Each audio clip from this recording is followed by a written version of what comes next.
the one, the only Benzion.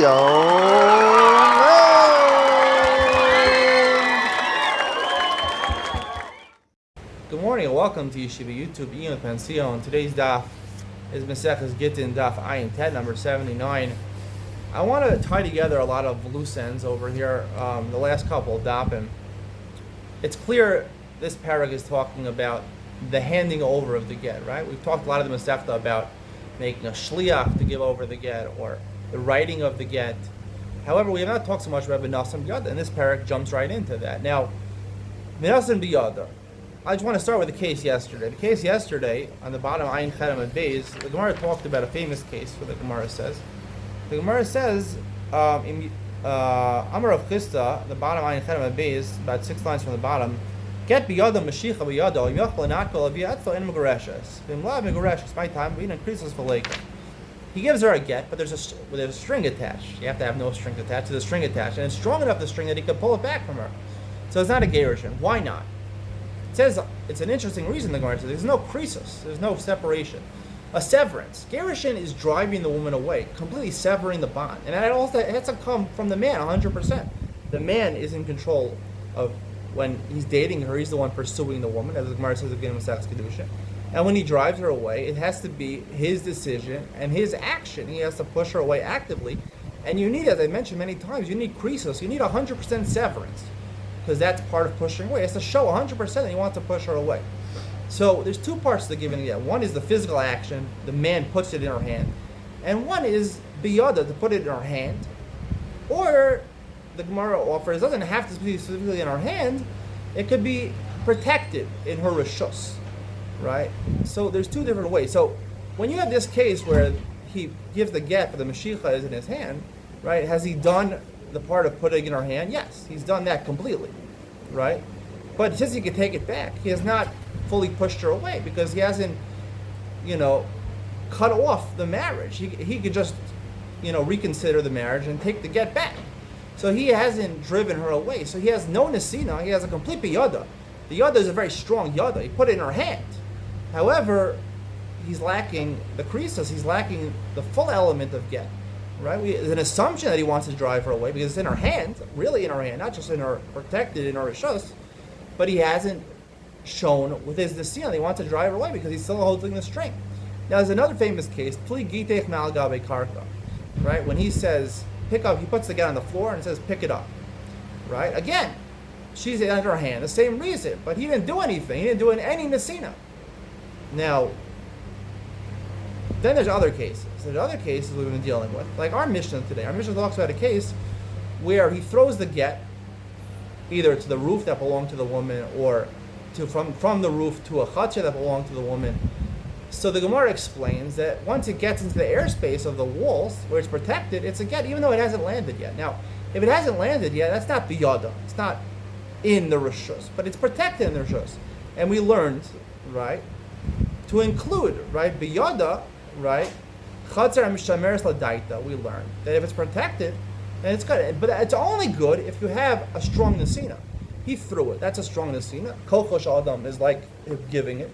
So he threw it. Once he throws it and its trajectory is going down into the chatzar, so once it's mintar, once it's the shmeres, that's krisos, because it's a strong action in the nesina. And you have a protection koldu, so that combines 75% plus 25%, 100% krisos. That works. However, if it's not mishtan meres, then there's no biyada. There's no element of biyada. As I mentioned, I believe on Daf Ayin Zayin on 77 in Iyun Benzion, right? There's two drashas in the Gemara. There's V'nasan biyada, and the Gemara on Ayin Zayin at the beginning of the parak says V'nasan. The word that says V'nasan teaches me Gag Chatzera Karfifa, and I explained in that shir, it doesn't mean that it actually belongs to her. It means really that he's letting her borrow an area. When he's letting her borrow an area, so therefore it including V'nasan, since he did a nesina, he will put it into, when you let someone borrow something, it doesn't belong to them. They're chayiv and owns, and they're responsible to give it back to you, but it doesn't belong to them. But since you're letting them borrow it, so that space, so therefore it works because it's a shimur koldu. It's not theirs. And then on Ayin Zayin and Beis, the Gemara talked about beita v'chatzera. A woman could own things, right? He didn't let her borrow it; she owned it, right? If she owns it, so then you don't need a complete nesina. You don't need a complete. What is a partial nesina? A partial nesina would be like shlichus. Shlichus, right? When I give it, get someone else to give it over, that's not a nesina. I didn't give it into her hand, right? I gave it to a shliach. So I would conclude from what I'm saying over here, if you're going to use a shliach to give a get, it has to be either in her house, it has to land in her house, physically sitting in her house, or into her hands, right?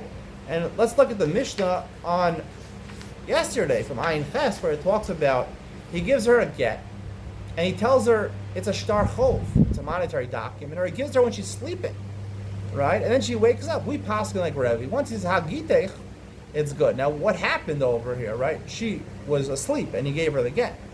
Did he do a nesina?